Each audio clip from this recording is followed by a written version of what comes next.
అందరికీ నమస్కారం. ప్రస్తుత రాజకీయ, సామాజిక, ఆర్థిక అంశాల మీద మనతో పాటు చర్చలో పాల్గొంటున్నారు చలసాని శ్రీనివాస్ గారు. సార్తో మాట్లాడదాం, మరిన్ని విషయాలు తెలుసుకుందాం. నమస్కారం శ్రీనివాస్ గారు. నమస్కారం అండి, అందరికీ నమస్కారం. సార్, ఉల్లి ధరలు చూస్తే ఉల్లిపాయని వంటింట్లో ఆడవాళ్ళు కట్ చేసేటప్పుడు కళ్ళమ్మటి నీళ్ళు వస్తాయి అని చెప్తున్నారు. కానీ ఇక్కడ చూస్తే అమ్ముకోపోతే రైతుకి కళ్ళల్లోంచి నీళ్ళు వస్తున్నాయి పరిస్థితి. 50 పైసలు ఏంటి సార్? 50 పైసలకి ఉల్లిపాయలు కేజీ. ఎలా చూస్తారు సార్ ఈ అంశాన్ని? ఉల్లి రేటు కేంద్ర ప్రభుత్వాన్ని దింపేసింది ఒకసారి. ఈ జనతా ప్రభుత్వం ఆ సమయంలో చూశారు కదా మీరు. నిన్న కాక మొన్న ఉల్లి రేట్లు ఇలా ఉన్నాయి అని అంటే లాస్ట్ టైం పెరిగితే ఉల్లి రేట్లు చూసి ఇంట్లో ఆడవాళ్ళ కానీ మగవాళ్ళు కానీ కళ్ళమ్మటి కన్నీళ్ళు వచ్చి 50 రూపాయలు, 70 రూపాయలు, 100 రూపాయలు. నాకు అర్థమే ఉంది. ఉల్లిపాయలు అంత రేట్లు ఏంటండి? 50 రూపాయలు, 70 రూపాయలు కేజీ, 100 రూపాయలు, 100, 200. మీ ఇష్టం వచ్చిన కొట్టడానికి ఒక దగ్గర అయితే ఇల్లు కొంచెం చోట దొరకని దగ్గర అయితే 150 రూపాయలు, 200. నిర్మలా సీతారామన్ గారు పరకాలని ఒక ఆవిడ ఉన్నారు.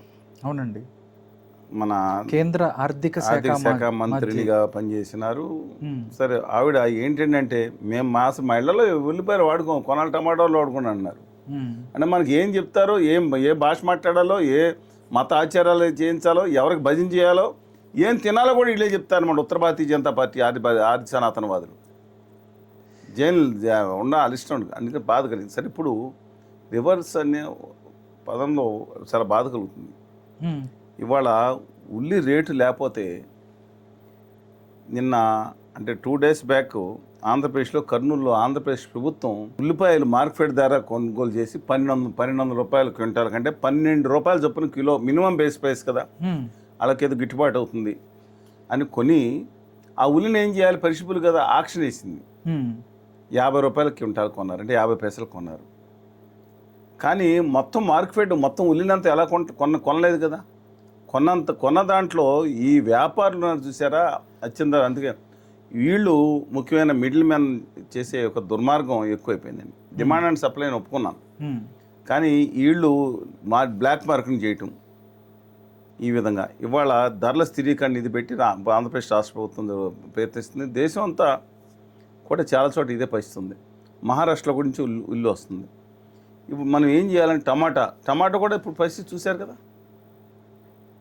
అంటే టమాటా మదనపల్లిలో ఆంధ్రప్రదేశ్లో కొన్ని చోట్ల పండుతున్న నేపథ్యంలో రైతులు రోడ్డు మీదకి వచ్చి పారబోస్తూ ఉన్నారు. నిన్న ఇంకా విచిత్రం జరిగింది. ఏపీలో ఉచితంగా ఉల్లి ఇచ్చేస్తున్నారని పేపర్లు ఇచ్చారు. ఇక మేము 50 పైసలు మేము ఏం చేయము, ఉచితంగా ఇస్తున్నాం కానీ ఎవరికాళ్ళు జనాలు వచ్చి గొడవల మీద పడి ఎవరికాడు బస్తాలు వేసిపోయారు. 50 పైసలకి అంటే సిచ్యువేషన్ నేను చెప్తున్నా అండి, ఎంత ఒక అనాగరికంగా ఉందంటే పరిస్థితి. ప్రజల్లో కొంతమంది ప్రజల్లో కూడా అలాగే ఉంది. ఇది తప్పండి. ఉల్లి అనేది పరిశుభ్రులు, దాంట్లో ఇప్పుడు కోల్డ్ స్టోరేజ్లో పెట్టుకోవాలి, దాంట్లో మిగతా ఏర్పాట్లు చేసుకోవాలి. ఇప్పుడు ప్రభుత్వానికి లాస్ కదా, 100 కోట్లు 200 కోట్లు భారీ ఎక్కువ ఉంటే వ్యాపారస్తుడు లాభం పొందుతున్నాడు. అంటే ఎక్కువ లాభం, కొంతమంది లాభం పొందుతున్నారు. మిడిల్ మ్యాన్లో ఉన్న పెద్ద బ్రోకర్లు. పాపం సామాన్యం అమ్ముకునేవాడికి ఏం మిగులుతుందండి? వాళ్ళకి వచ్చే దాంట్లో అమ్ముతూ ఉంటారు. అందువలన ఏదైతే టమాటో కెచప్ది దాంది ఈ మల్టీనేషనల్ కంపెనీస్ చేరాయో, ఇవాళ మదనపల్లిలో చుట్టుపక్కల ఉత్తర భారతీయ, గుజరాతీ, మార్వాడి వ్యాపారుల చేతుల్లోకి అందరూ కాపని వెళ్ళిపోయే పరిస్థితి వచ్చిందో, దేశం అంతా ఆదాని లాంటి లాజిస్టిక్స్ పెట్టే పరిస్థితి వచ్చిందో, మేము మార్ట్లు పెట్టామని చెప్పి రిలయన్స్ పెట్టి ఇంకోళ్ళు పెట్టిన పరిస్థితి ఇదే విధంగా ఉందంటే, ఎక్స్పోర్ట్ కూడా కేంద్ర ప్రభుత్వం చొరవ తీసుకోకుండా రాష్ట్ర ప్రభుత్వాలు ఎత్తుమే పడేస్తే ఎక్కడి నుంచి తీసుకొస్తారండి? ఇవాళ రైతు కంట, మన మహిళ కంట కన్నీరు తిన్నప్పుడు బాగుండన్నట్టు రైతు వాళ్ళ కంట తడి పెడతా ఉన్నాడు. అందరి చోట మార్కెట్ పెట్టుకోలేదు. ఎలా మిగతాది పాడైపోయిన తీసి పడేస్తున్నారు. చాలా ఇబ్బందికరమైన పరిణామాలు ఉన్నాయి. ప్రభుత్వాలు ఇది ఏదో చెప్పాను కదా, మీరు ఇంకో సమస్య కాకుండా దువ్వాడ గారి మీద సమస్య పెడితే సూపర్ 10 lakhs యువర్స్.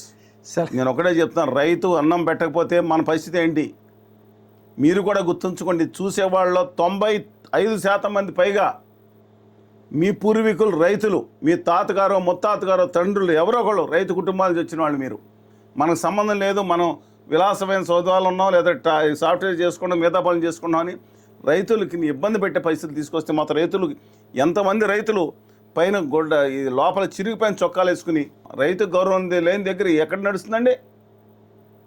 ఇవాళ ఎంత రైతు ఒక 10 ఎకరాల రైతు కూడా వెళ్ళి ఆర్బీకేకి వెళ్తా ఉంటే కొంతమంది బాగానే ఉంటారు, మీద చెదరించుకోండి. ఏంటంటే చెదరించుకునేది? ఒక సాఫ్ట్వేర్ ఎంప్లాయీ ఇంకొకటి ఎంప్లాయీ అయితే మంచి గౌరవించండి, మీకు బాధ లేదు. కానీ రైతుకు జరుగుతున్న అవమానం, చేదరింపులు, ఇది మారే రోజు రావాలి. సార్, రైతుల గురించి మాట్లాడుకున్నాం కాబట్టి యూరియా సమస్య గురించి కూడా చూస్తే చాలా దారుణమైన పరిస్థితులు ఉన్నాయి. రైతులు బయటకు వచ్చి కూడా మాకు యూరియా లేదు అని కూడా కేసు పెడతానంటున్నారు, గట్టిగా మాట్లాడదు. మేము బొక్కలో దోసేస్తారు జాగ్రత్త అని కూడా చెప్తున్నారు. ఏంటి యూరియా అడిగితేనా? యూరియా గురించి మాట్లాడితే తప్పుడు ప్రచారం చేస్తే. ఇది గౌరవ ముఖ్యమంత్రి గారికి ఈ దిక్కుమాలిన సన్నాసి బ్యాచ్ ఒకటి ఉంటుంది. వీళ్ళు ఇచ్చే దానివల్ల అందరు ముఖ్యమంత్రులకి ప్రధానమంత్రులకి తెలుసు అని మనం అనుకోకూడదు కదండి. ఇన్పుట్స్ ఇచ్చే ఒక సన్నాసి బ్యాచ్ వల్ల ఈ విధమైన జరుగుతుంది. అసలు ఏమీ లేదంటే ఎలా కుదురుతుందండి? ఎస్, ఆంధ్రప్రదేశ్లో ఇబ్బంది ఉంది. 4 జిల్లాల్లో అయితే గట్టిగా ఇబ్బంది ఉంది. అవైలబిలిటీ ఉంది. కాకినాడ పోర్టు దగ్గరికి వచ్చింది. క్రిప్కో నుంచి కూడా కేంద్ర ప్రభుత్వం కేటాయించింది. ఈ సెప్టెంబర్ నెలలో 87,000 టన్నులు ఉంది, ఇంకా 56,000 టన్నులు వస్తుందని చెప్తున్నారు. బాగానే ఉంది.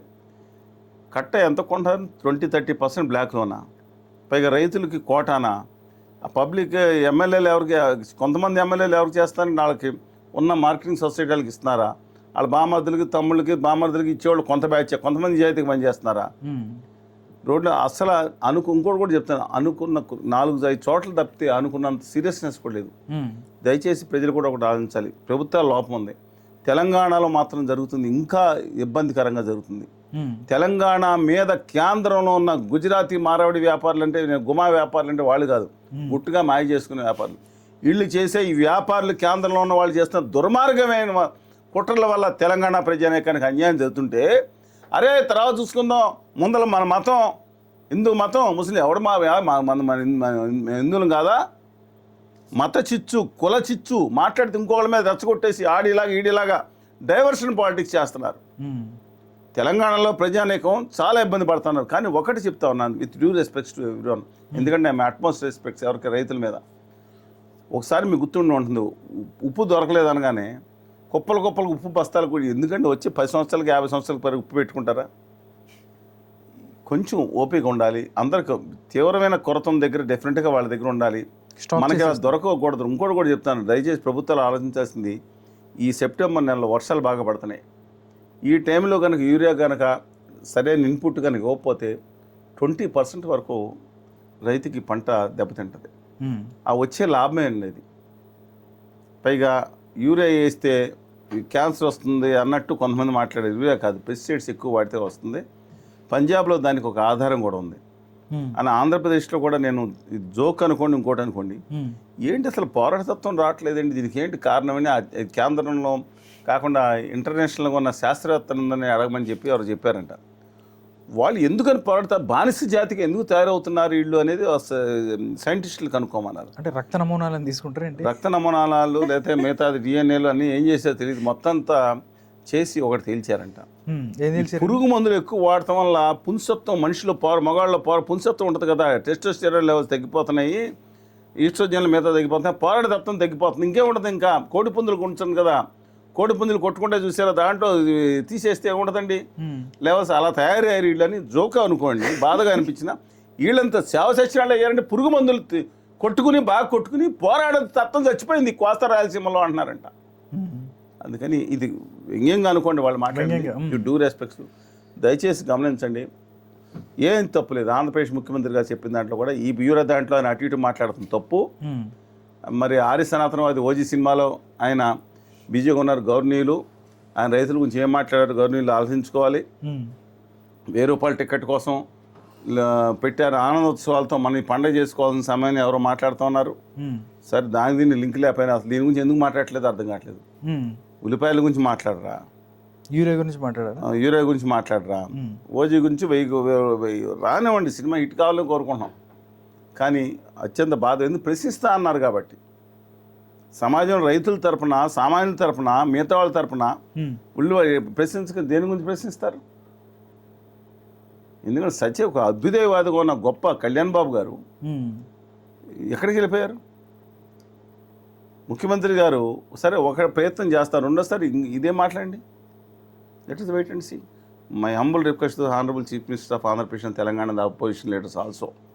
రైతులు దయచేసి రైతుల మీద కాన్సన్ట్రేషన్ సమస్యలు కొన్ని ఉండండి. మీరు తిట్టుకునేది, వాళ్ళు తిట్టుకునేది, వీళ్ళు తిట్టుకునేది, కుటుంబాలు తిట్టుకునేది, తిట్టుకునేది, మీ మీ బ్యాచ్ ట్రోల్ చేసుకునేది తర్వాత పక్కన పెట్టి ముందర రైతుల గురించి చూడమని చెప్తాను.